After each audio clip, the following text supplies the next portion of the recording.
वक्त था जब इंसान ने सोचना सीखा, आइडियाज बनाए और दुनिया को समझना शुरू किया। उसे हम कहते हैं कॉग्निटिव रेवोल्यूशन। फिर एक और इंकलाब आया जब इंसान ने खेती की, जानवर पाले और बस्तियां बसा ली, और उसे हम कहते हैं एग्रीकल्चरल रेवोल्यूशन। क्या सिर्फ खेती से इंसान को सब कुछ मिल गया, या फिर कुछ कमी थी, कोई और इंकलाब छुपा था जो सब कुछ बदल देता?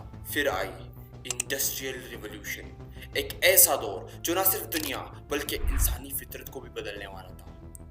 आज की वीडियो में हम देखेंगे कि ये इंडस्ट्रियल रिवॉल्यूशन शुरू क्यों हुआ, कैसे हुआ, कहाँ से हुआ और उसके स्टेजेस क्या थी। और हाँ, एंड में हम एक ऐसी डार्क साइड बताएंगे इंडस्ट्रियल रिवॉल्यूशन की जो आपको हैरान और परेशान करके रख देगा। So stay tuned.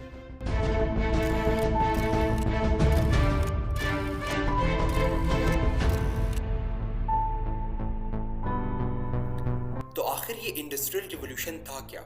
सिंपल लफ्जों में समझे तो ये एक ऐसा वक्त था जब इंसान ने हाथ की मेहनत छोड़कर मशीन्स के कंधों पर सब कुछ डाल दिया। पहले कपड़े हाथ से बुने जाते थे, एक शर्ट बनने में दिन लग जाते थे, लेकिन फिर रिचर्ड आर्कराइट ने वाटर फ्रेम बनाई और उसके इस इन्वेंशन ने पूरी टेक्सटाइल इंडस्ट्री का गेम ही चेंज कर दिया। और जेम्स वाट ने स्टीम इंजन को इतना पावरफुल बनाया कि फैक्ट्रीज रात दिन चलने लगी। ये सिर्फ मशीन्स का दौर नहीं था, ये दौर था मैस प्रोडक्शन का, स्पीड का और अर्बनाइजेशन का। गांव के लोग शहरों की तरफ भाग रहे थे। क्यों? क्योंकि पैसा सिर्फ शहरों में ही था। पहली बार दुनिया ने देखा कि एफिशिएंसी सच में किसे कहते हैं। एक छोटी सी मशीन ने 10 आदमियों का काम सिर्फ कुछ मिनट्स में करना शुरू कर दिया था।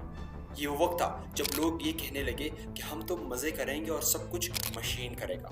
मगर सच ये है, मशीन ने इंसान का काम बढ़ाया भी और मुश्किल भी बनाया।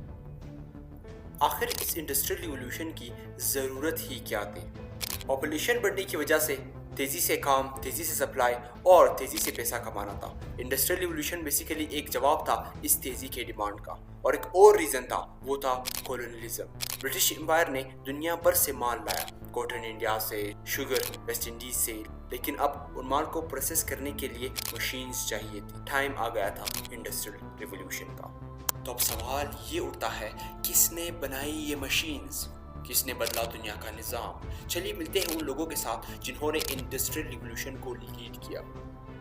सबसे पहले बात करते हैं एक ऐसे आदमी की जिसका नाम ऑलमोस्ट हर स्कूल के साइंस बुक में मौजूद होता ही होता है, और ये नाम है जेम्स वाट।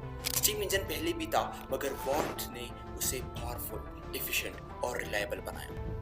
वो स्टीम इंजन के साथ इतना ऑब्सेस्ड थे कि उन्होंने कहा, I can think of nothing else but this machine। सोचो, इतना ऑब्सेशन कि उनकी इन्वेंशन ने फैक्ट्रीज को नॉन स्टॉप बना दिया। फिर आते हैं रिचर्ड आर्कराइट, जिन्होंने बनाई वाटर फ्रेम। उन्होंने सिर्फ मशीन नहीं बनाई बल्कि टेक्सटाइल इंडस्ट्री का पूरा निज़ाम ही बदल दिया। यानी पहली दफ़ा लोग एक जगह शिफ्ट में काम करने लगे, जैसे आज के ऑफिस में होता है। मतलब कह लो, टाइम का पहला पंच कार्ड भी उन्हीं की वजह से था। फिर आते हैं George Stephenson, the father of railways. उनकी बनाई रॉकेट लोकोमोटिव ने ट्रेवल और ट्रांसपोर्ट दोनों को रिवोल्यूशनलाइज कर दिया। सोचो, एक वक्त था जब सामान घोड़ों पे जाता था, अब इंजन के दम पे cities connect. Last but not the least, Michael Faraday. Electricity के बिना आज हम कुछ भी नहीं हैं, और अगर किसी ने इस दौर में बिजली की दुनिया को अनलॉक किया तो वो एक ही शख्स था, और वो था माइकल फैराडे। बिना किसी फॉर्मल एजुकेशन के उन्होंने इलेक्ट्रोमैग्नेटिज्म समझाए, और आज हर मोटर, हर फैन उनकी मेहनत का रिजल्ट है। इन सब लोगों ने किसी डिग्री या सर्टिफिकेट से नहीं, क्यूरियोसिटी और ऑब्सेशन से दुनिया को बदला। ये वो लोग थे जिन्होंने सपने नहीं, स्कीमेटिक्स देखे और मशीन के जरिए इंसानी तारीख ही बदल दी। लोग समझते हैं कि इंडस्ट्रियल रिवॉल्यूशन एक दफा हुआ था, लेकिन असल में ये एक चेन रिएक्शन था, 4 स्टेजेस का, एक के बाद एक दुनिया का नक्शा ही बदल गया।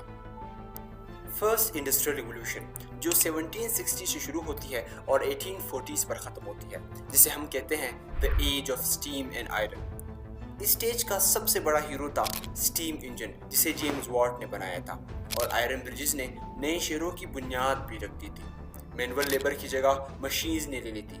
सबसे पहली चीज़ जो ट्रांसफॉर्म हुई वो थी टेक्सटाइल इंडस्ट्री। इसके की इनोवेशंस है steam engine, spinning jenny, power loom, iron bridges. Second industrial revolution 1870 से स्टार्ट होती है और 1914 पर ख़त्म होती है। इसे हम कहते हैं इलेक्ट्रिसिटी एंड मैस प्रोडक्शन का दौर। ये दौर था जब फैक्ट्रीज और स्मार्ट हो गई, इलेक्ट्रिसिटी आई, असेंबली लाइंस बनी और हेनरी फोर्ड ने कार्स बनाना इतना इजी कर दिया था कि एक मिडिल क्लास भी अफोर्ड कर सकता था।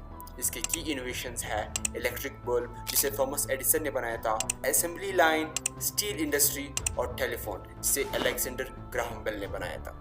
थर्ड इंडस्ट्रियल रिवॉल्यूशन 1960 से शुरू होती है और 2000s पर ख़त्म होती है, जिसे हम कहते हैं द डिजिटल शिफ्ट। इस दौर में कंप्यूटर्स आए, मशीन स्मार्ट होने लगे और ह्यूमन ब्रेन को मिमिक करने लगे। प्रिंटिंग प्रेस से लेकर प्रोग्रामिंग तक ये डिजिटल दौर ने इंडस्ट्री को ग्लोबल बना दिया और हमारी दुनिया को ग्लोबल विलेज बना दिया। इसके की इनोवेशंस है कंप्यूटर, इंटरनेट, ऑटोमेशन और रोबोटिक्स। और सबसे आखिर में आता है द फोर्थ इंडस्ट्रियल रिवॉल्यूशन जो 2000 से स्टार्ट होता है और अभी भी ये चल रहा है और हम इसी फोर्थ इंडस्ट्रियल रिवॉल्यूशन के दौर में जी रहे हैं, जिसे हम कहते हैं the rise of intelligence. Artificial intelligence, cloud computing और बायोटेक्नोलॉजी ने इस दौर को बदल के ही रख दिया। इसके की इनोवेशंस है artificial intelligence, internet of things, genetic engineering और ब्लॉकचेन। इन 4 स्टेजेस ने ह्यूमन सोसाइटी को स्लो, स्टडी और हैंडमेड दुनिया से उठाकर एक हाइपर कनेक्टेड, हाई स्पीड और ऑटोमेटेड सिस्टम में धकेल दिया।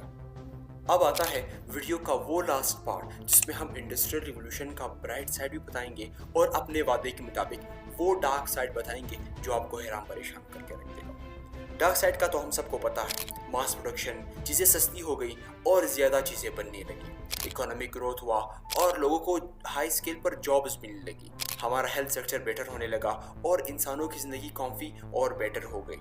साइंटिफिक एंड टेक्नोलॉजिकल बूम भी हमें इसी इंडस्ट्रियल रिवॉल्यूशन ने दिया है। एजुकेशन और इंफॉर्मेशन का जो एक्सेस है वो भी इंडस्ट्रियल रिवॉल्यूशन की वजह से हर आम आदमी तक पहुंच पाया है। अब हम डार्क साइड के बारे में बात करते हैं।